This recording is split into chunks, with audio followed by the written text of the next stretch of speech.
Hi guys, I know I can't see you, but I am going to be doing a technique sheet for your oil pastel project. If you guys are home students, you're going to be able to watch this and know how to do the techniques. You're going to complete this page, and then you are going to be drawing one of our wooden mannequins in the classroom using 3 values of oil pastel. So I'll show you what I mean by that as soon as we get done with the technique sheet, and you will be on your way. So the first thing we're going to do is we're going to go from white to color using oil pastels and making a blend. And what we're going to do is I think I'm going to use blue. And there's a technique that we use in oil pastel application called scumbling. And scumbling is a collection of circles, and it's also a collection of figure eights. So we're going to do a combination of figure eights and little circles and fill in the area going darker from this edge into the middle, and then I'll show you what we do with the white after that, okay? So I'm just gonna basically make these kind of crazy lines that are like a mixture of circles and number 8s, and you'll be able to see what I mean by that. I'm just kind of moving my oil pastel around in kind of a kooky motion, and that is filling in this space, and it's also giving us a nice transition. So what I'm going to do is I'm going to go to the middle with just one layer of the scumbled technique, and then I'm going to backtrack and go all the way back to the beginning, and I'm just kind of still doing those circles and those number 8s, and I want to start getting more pressure back here and more number 8s and more circles on top, because this is where I want it to be sort of solidified, because the transition is going to fade as it goes toward the white. And then as I get over here, I just want to kind of lighten the pressure with my hand, and that's just going to kind of have it fade off just like that, okay? Then it says white on this side, so color on that side, white on this side. So I'm going to take my white pastel, and it's pretty dirty, but with pastels, what's really cool is that you can like take a tissue and wipe it off. I don't have a tissue right here, but yeah, you can see that you just wipe off the goobers, and you can go from there. So I'm going to start on this side, and I'm just going to continue to do the figure 8s and the small circles, using more pressure towards the edge over here. And it looks like I probably should have washed it a little more, because there is some kind of funky gray or whatever color coming off. But what I'm going to do is I'm actually going to cross over top of the blue, the lighter part of the blue where I like lighten the pressure on my hand. I'm going to go over that part,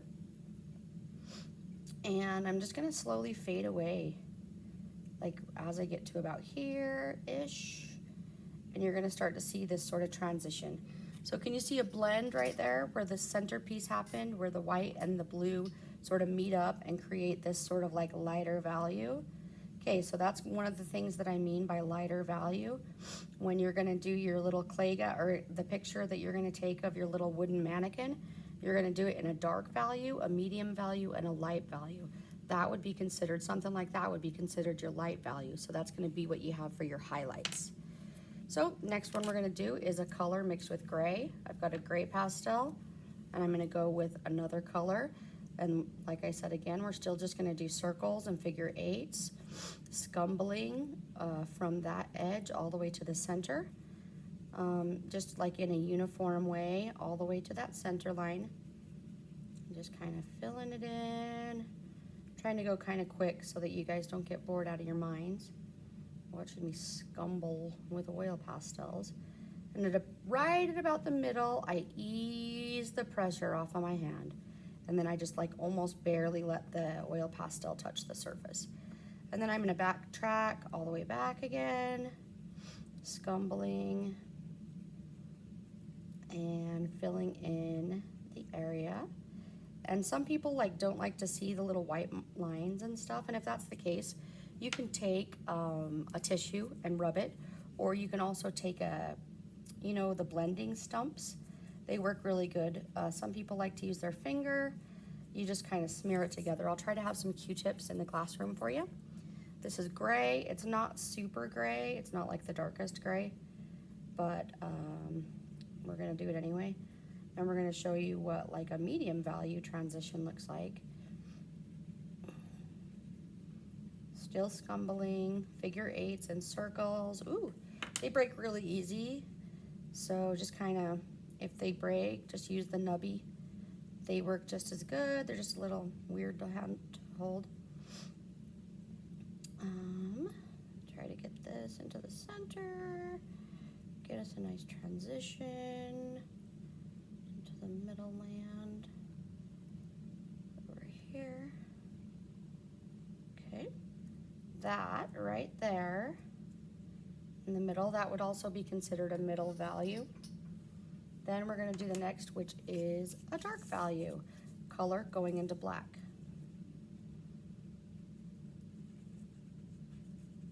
Ooh, this one's kind of like an older pastel. It's kind of hard. I can feel the difference. It's not as easy to blend or move. It almost just feels like a regular crayon. It's so old. Gosh, I may not be able to use this one. Sorry. I'll still try it. Why not? But it doesn't even feel oily. It feels like a regular crayon. Because these are old oil pastels. Old. And like I said, when you get to the middle, just sort of ease off the pressure. And then backtrack in and fill in that value. The color value is the lightness or the darkness of a color. So if you're not familiar with the term value, that's something that we're going to use a lot during this semester. You'll hear me say the word value a lot. Okay, then we're going to go with black.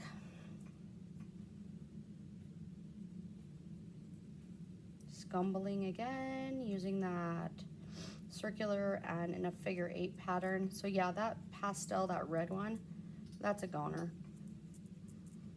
I can't even, like, this one's really smooth and buttery. As it moves across the paper, that one was really stiff and dry and hard to use. So as we get further across the paper, we will start to see, hopefully we'll see these colors blend together, but because the red was so dry, who knows, maybe I'll have to get a different red out. Okay, so yeah, see, I've mixed them together, but it's not really giving me the look that I want, but I guess I can try it here. Because this is just not a very good pastel. But you can see how when they cross paths right here, you get that medium value. So this would be considered a light value, medium value, dark value. And when you're creating your little mannequin, you're gonna notice when you take a picture of it, you turn it to black and white. I'm gonna have you guys turn them into black and white on your phone so that you can see it better. You're gonna see where there's the shadow side, the regular color side, and then the highlight. And that would be the three areas of dark, medium, and light. I'm not gonna actually do this final square down here because it's just the color in the middle going to black and going to white, which is basically the same as what we're going with here. This is gonna be a heavy pressure blend, a light pressure blend, scumbling, stippling, sgraffito, and a paper towel blend. I'm gonna show you all those techniques because all of those could technically be used in your art project.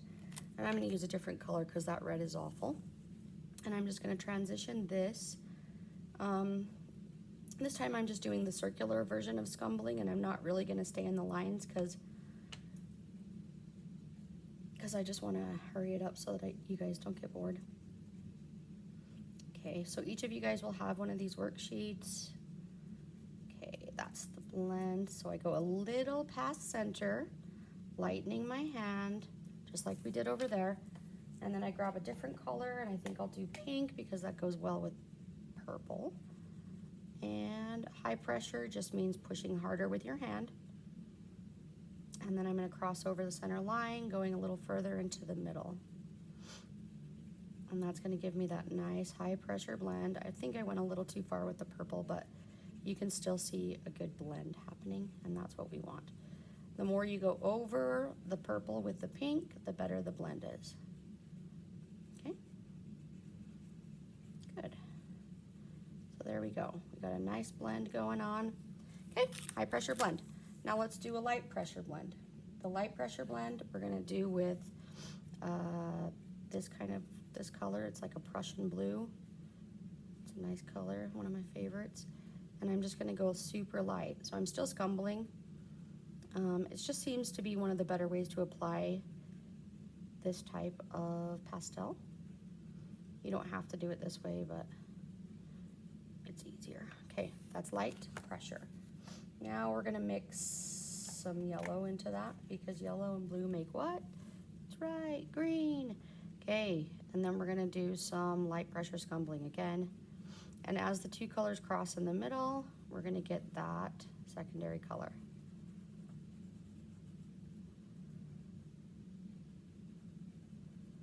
So we're just doing some really super light, super duper light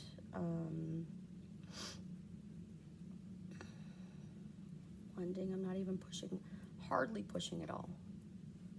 Okay, and now you can see where the two colors have blended together, and voila, light pressure blend. Okay, I mean, technically you could probably go a little more, and it looks like it's kind of goobering over onto this side a little bit because I kind of got a little messy with it, but you get with it, you get the drift.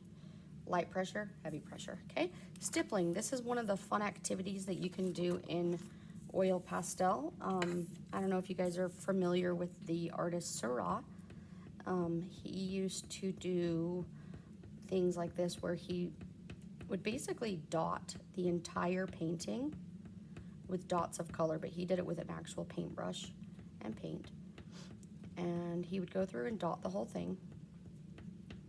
And then he would do something called visual color mixing, where we're not gonna actually do it right now because purple is already mixed, but we could mix blue with it and maybe get blue violet. And then he would mix another color with it that mixes well. So like, for example, if I had taken blue and mixed yellow with it, if you went far enough away and sort of blurred out your eyes or your vision, you would start to see green in that area. So he would do visual color mixing, which basically means instead of mixing it on a palette and then painting with it, he would make daubs of color next to each other, and then those would visually mix, and that's why it was called visually mixing. So still mixing color, but just like in a different way. Kind of cool. Anyway, you could do this kind of technique for drawing. This is called stipple, small dots. And if you do look at that, it does look like a blue-violet, which is basically the purple and blue mixed together. So we're a little bit visually mixing. The scumbling, obviously you guys have done this already, but we can still give it a go. It's just a combination of number 8s and loose circles and spirals. Some people use this as a technique in their art. Instead of like actually trying to get a blend out of it, they'll just come in and they'll just do loose scumbling as the technique itself in the artwork. Basquiat did things like this where he liked to scribble and do different kinds of interesting things like that in his art. But I'm just layering on top of this with another scumble. And as you mix those two together, it just makes like a nice blend. Sgraffito. Okay, sgraffito is something that you will see done in ceramics or in painting. It basically means to scratch. So what we're gonna do is in painting, you would put 2 colors down. So for example, I might put something like yellow down if I was painting it. And then in painting, you would let it dry, the yellow dry underneath, and then you would add something like another color on top of it that has a good contrast, and then you would scratch into the surface. With this, it's not going to work as well because when I layer the blue on top, it actually just blends together with the yellow and makes it kind of green instead of putting the blue directly on top of the yellow. And then you would use a sharp instrument of some kind. I'm gonna just take this pencil that doesn't have the lead clicked out, and I am just gonna draw a swirl or something like that. And you can see kind of how the color that I did first would show up underneath. So this could be used for lots of different techniques. It could be used for hair. Like if you had like some hair and you wanted the highlights to get pulled out, you could go through and just pull out the hair highlights. It could be used for anything like that, like highlights of any kind. It could be used for tree bark, like if you wanted to see like the texture of the tree, You know how like the tree has the texture like that, or like a wooden fence. If you did it in like a light gray or brown and then did a brownish gray on top of it that was darker, you could put in the fence post lines with the sgraffito technique. There's several things. Also reeds by like a pond. You could come up and just do like lines like this to make the reeds by the pond. And then right here we have a paper towel blend. And paper towel blend is just going to basically be, you just kind of scumble the little circles, lighten the pressure as you get about midway through, and about midway through, lighten that pressure, go with another blue, cross over it just a bit so that it starts to create that transition. And then we have to look for a tissue because this is a tissue blend. Just one sec.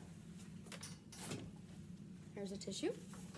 And what you want to do is you want to kind of wad it so that it has like a hardened edge like this.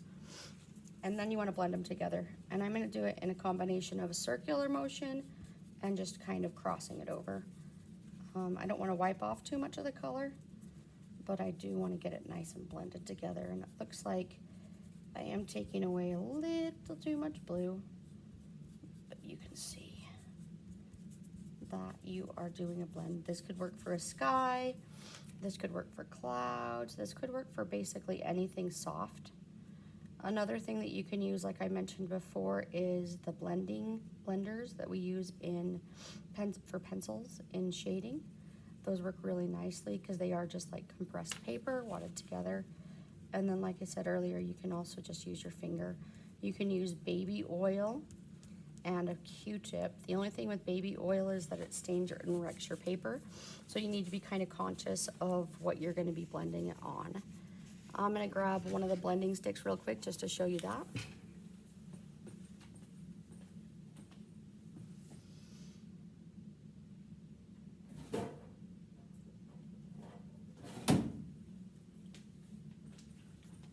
The only thing with this is I'm going to recommend if you use it that you actually sand it off, and we have sandpaper in the blender drawer. But you can come in little circular motions like this, blending it together, trying not to remove as much. And I almost feel like this is a better way to go than the tissue, because the tissue does wipe off quite a bit. And with this, you can regulate the amount of pressure you're putting on it and kind of get a more directed sense of where it's going to be blending. And there you go. Then you're going to put your name on it. We're just going to pretend my name is Mrs. Kennedy, which it is, but I have a first name too. And then you're going to put your class period on it, and this is going to get photographed and uploaded into Skyward, or excuse me, photographed and uploaded as an upload on Canvas. And then the next step I will show you, which is going to be photographing your wooden mannequin and deciding what colors you want to use for those values. So what I want you to do is I am trying to find, like my phone is supposed to be in this picture. Where is it? Oh, there it is. Okay. So if I was using my phone, like what you guys are going to be doing, I would take a picture of this mannequin dude, and I would try to crop it so that it's like, I don't know, let's see, so that maybe like his hand is a little cut off, or zoom in a little closer on an angle like that. That'd probably be good right there. Or you could even zoom in closer, but I want to see a chunk of the mannequin, but I don't want to see the whole mannequin. Does that make sense? So I've got this picture right here on my phone, and yeah, it's like the whole mannequin, but not really, kind of deal. But I want to edit that, so I'm just gonna like quickly figure out how to edit that. If I can drop my hand down. A good idea is to have it crop off or like leave the actual picture plane on the top. If it leaves the picture plane on the bottom, you want to make sure that it at least leaves the picture plane on the top, because you don't want to have one thing really, really close to the top, because it gives you this feeling of tension, like what's really going on here, you know? And you could crop it in even more if you wanted, just a little bit, just so that it gives you more room to draw. Okay, there we've got our little guy, okay? That's how I want you guys to do it. I want you to crop in. I don't want you to do the whole figure, it makes it more interesting of a composition, and then less of the artwork looks the same. Because if I just have you guys all do a mannequin, I get almost always the same mannequins. Then I want you to go all the way over to black and white, okay? You could choose silver tone, mono, probably not dramatic, cool. Do mono, I'm trying to squint my eyes and see which one's showing me value the best. I would go to silver tone, do that one, and then save it, okay?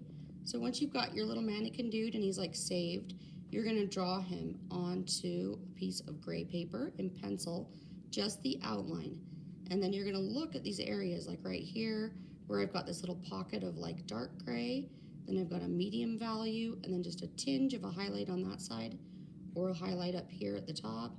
So you're gonna go through and you're gonna make that using your oil pastel blends that we just talked about. So next step is gonna be to draw it onto gray paper. So I'll get the gray paper and we'll go from there. Okay guys, I'm back here. I've got my little picture here on the side of my mannequin guy, and I've got my gray piece of paper, and I'm gonna transfer this image over onto this piece of paper by upsizing. And a lot of you guys have you probably know what upsizing is. If you don't know what upsizing is, there might be a few different options of things that you can do to help you. For example, you could put a grid on it. Sometimes a grid will help people that don't know how to do it just yet see exactly how they're supposed to, where they're supposed to place things on their paper. I personally prefer to do it without a grid. I'm looking for a grid app, but I don't see one on my phone. If you're familiar with a grid app, you could maybe share that with people, or you could use it yourself. Just one second, I have one on here somewhere, but I might have deleted it because I don't use it very often.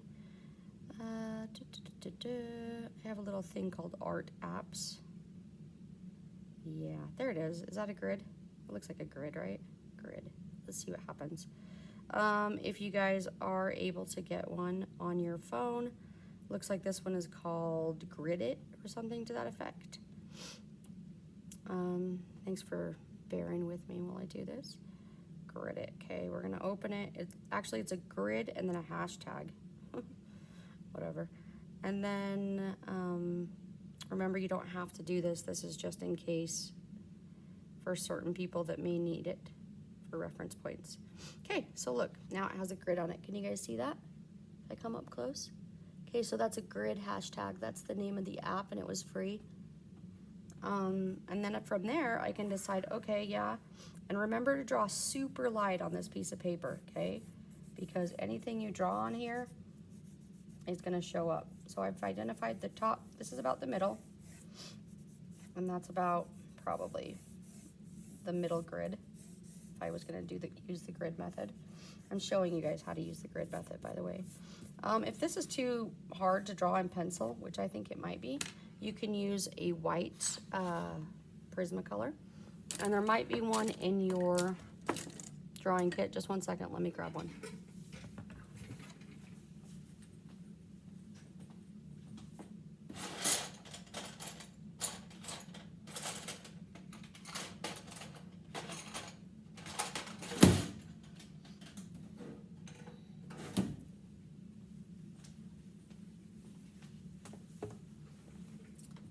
If you guys don't have one, I have some over here in the classroom that you guys can borrow.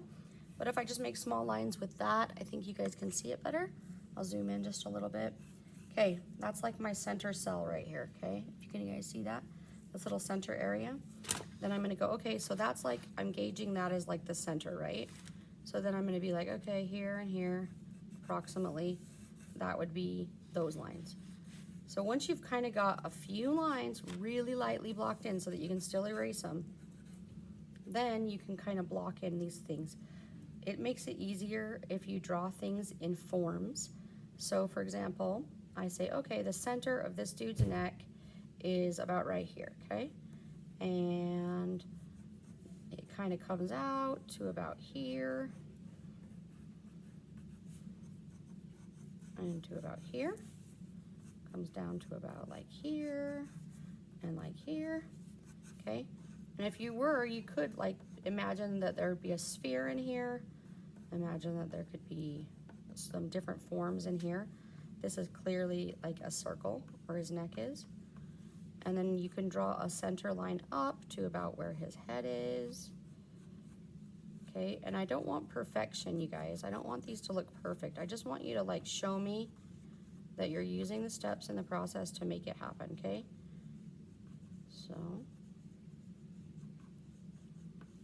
So there's that. And then we're gonna come into his waist, and his waist is like this weird little thing. It goes about halfway through that square right there. Okay, so we've got this going on. And then right here we've got like a circle. And this would be like a cylinder, probably. And then obviously this one's like underneath something. Okay, then we come back up here to his arm, and we're like, okay, that's clearly a circle right there. That's a sphere. And then this part of his arm crosses over that line right there in the middle. Okay, and this part of his arm crosses about right here. Okay, so we've created that cylinder shape right here that you guys just learned about in your forms assignment. And then his elbow, oh, his elbow's a circle, right? Then we cross over the line again. And then if we look really closely, we can see that this ends on an angle at about right here. Probably right there actually. So we come up here and we go, all right, this is a cylinder. And then we've got a circle here. And then we've got this like weird hand that crosses over that line.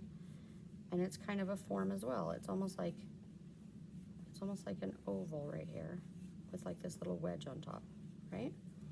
It's not perfect, but we're just blocking in the shapes, right? Then over here we have like another circle. And then we have a cylinder that comes out to about right here that's foreshortened a little bit. So it gives us this idea that it looks shorter in the drawing than it is in real life. This circle crosses the line. That goes there. And then this arm or cylinder, just think of it as a cylinder or a shape and you'll have a better chance in drawing it accurately. Comes right over that little point in his hip. And then it looks like I've got it angled back like this in some weirdo way. And then I'm just gonna give it a skiff of a flattened oval right there, just so that it looks like you can kind of see it. And then right here, that would just be the angle that came down of his leg, okay? And that one's probably a little off, but we'll survive, okay? Okay, so now we've got our blocked in figure, and you know what? You caught me. I didn't have his hand going off the page. This should have gone clear up here. So when I put these lines in, I didn't do it accurately. I'm not gonna knock you down points for something like that. But now you're gonna stare at it, and since you have it in black and white, you can see, oh, look, this is dark down here. Medium, light. So I'll just do one section so you can see what I mean, and then the rest of it you guys can just figure out, okay? I'm gonna use blue because blue is a good dark value, and I can see right in here on that little area, this little guy has some darks. So I'm just gonna kind of come in and just sort of put in those darks, as dark as I can. And remember, you can add black to it after to make like a better blend. Okay, and we've got his waistline, which is also darker right through there. Darker, fading over. And then one thing we learned when we were doing the blends is that you can do it in small circles. And then when you get about halfway, that's when you're gonna kind of cross it over. So I'm gonna give just like a super light blend of blue, just like that, okay? Now I wanna create a medium value through here. So by creating the medium value, I will take my other color that I wanna contrast it with, which is a lighter blue. And instead of pushing hard, I'm gonna push very lightly. And I'm gonna get that middle value from the combination of the dark blue and the light blue together. So I'm putting it over top of the blue here. And then I'm gonna come back through, and I'm just gonna put a little bit more on top just to kind of top it off and make sure that I didn't lose any of those darker values. A good way to check value as you're doing a project like this would be to squint your eyes. If you squint your eyes when you're doing something like this, you can automatically only see the value in the drawing. So squint your eyes at this and you'll see, oh, here's dark, here's light. Where did I accidentally put too much dark or too much light? And if as soon as both of those things look the same when your eyes are squinted, then you've achieved the right value. This right here, this is mostly a middle value, and then it has a light on top of it. So what I'm going to do is go through, and I'm just going to put in that middle value on up. And I'm doing a light value blend, and you can see that if you look at your paper of techniques. There's high pressure and light pressure blends. I did the light pressure blend, going in a circular motion using kind of a loose scumbling. And there you go, you've got your center section. Now I'm gonna take that white, and I can squint my eyes at this picture. I can see that there's a white highlight up there at the top and a little bit of white down around here. And then you wanna make sure that in each area of the form that you've created a transition from either a dark to a medium, or a medium to a light, or a medium to a dark, something like that. Otherwise, you won't show form. The only way to show form is to have at least 2 to 3 different values per form. So this is a medium and a light.